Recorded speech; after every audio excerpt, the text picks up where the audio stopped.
from the predominantly SMB space up to the enterprise? And let's talk about some of the differences there. Yeah. So like I said, since I've been here 8 years now, and we've grown every single year as an organization.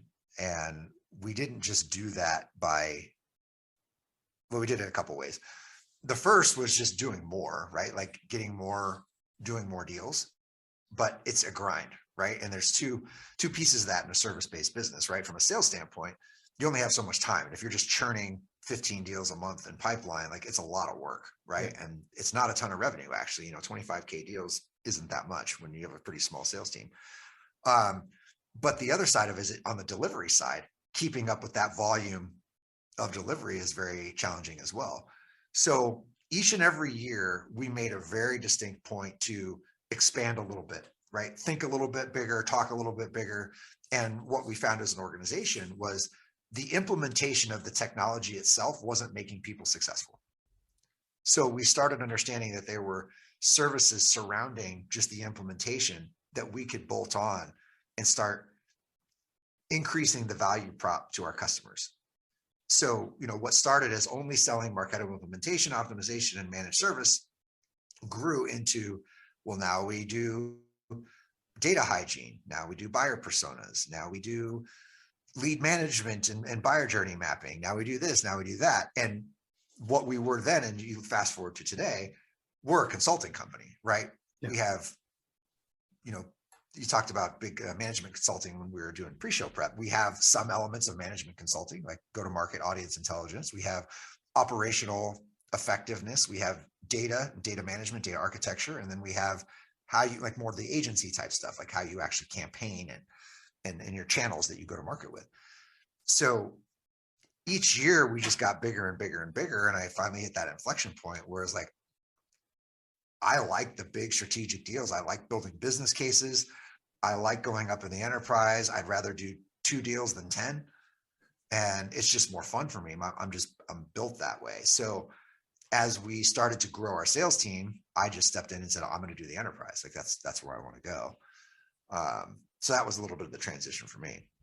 Yeah, and it's kind of curious, right? Because some people will loathe enterprise sales because of it's a lot. In one way, you have to be patient to get everybody's consensus in there, but right. In another way, you can't be patient because you got to keep the cycle time as short as humanly possible. So some people have the ability to do it, and others don't. So you said that, hey, this was just a natural for me. I was able to slip right in.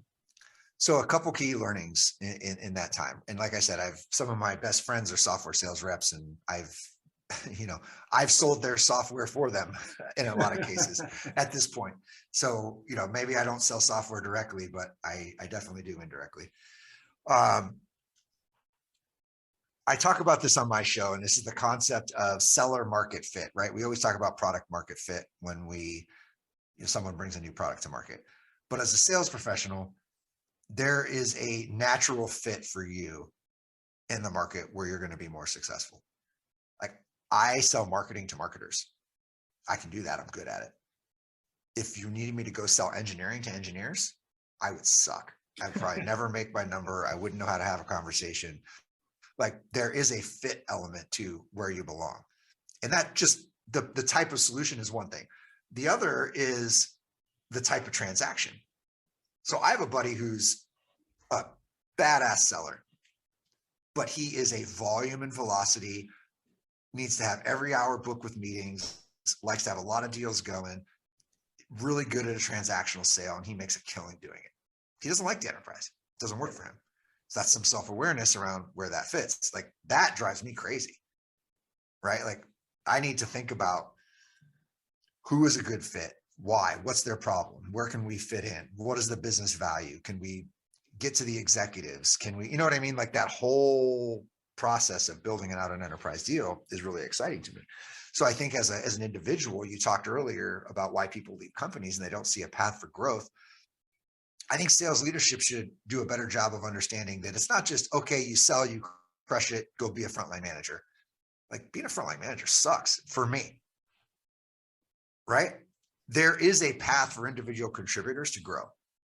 And especially in these big SaaS companies, right? You typically have an SMB team, you might have a mid-market team, you might have an enterprise team. Sometimes there are team leaders who don't have to be managers, but can be like mentors. Some of that, I love helping people. Doesn't mean I want to be a sales manager. Yeah. I'll help everybody on my team, right? But I don't need to be their boss. I don't need to enforce rules or tell them to put something in Salesforce. Like, I don't like doing it. So why would I ask someone else to do it? Well, and it's funny though. So you said there's a seller market fit for that offering. And what was the second part that you said? Because that gets into sales personality almost, but how did you coin it? More along the lines of just growth. Like, you don't necessarily have to, it's not a linear path to, hey, you crush it in sales and then you become a frontline manager, and then you become a frontline manager and become a VP. And like, yeah. Management's not the only option for people. There are a lot of people who are very good individual contributors who can make a career and continue to grow as an individual contributor. Yeah. And I mean, you can literally make a career especially if you're in an enterprise. I mean, you can do pretty well at that more transactional SMB. If you're selling a value-added component or offering, you can do pretty well. But if you get into enterprise, I mean, there's no reason that you can't make it. There's people making into 7 figures if you start to do pretty darn well in enterprise. So absolutely. Yes, sir. Yeah, there's professionalism within it. And then I would also challenge a lot of times that management, the leadership, it's less about it's less about supervision now. Right? Because there's so much software. It's so easy to push a button and see how people are doing. And I think it goes to what you were talking about, Josh. It gets more into that coaching, mentorship, and training of building this out to make others as good as you. And I think there's a huge component of that. I think it's less about that supervision.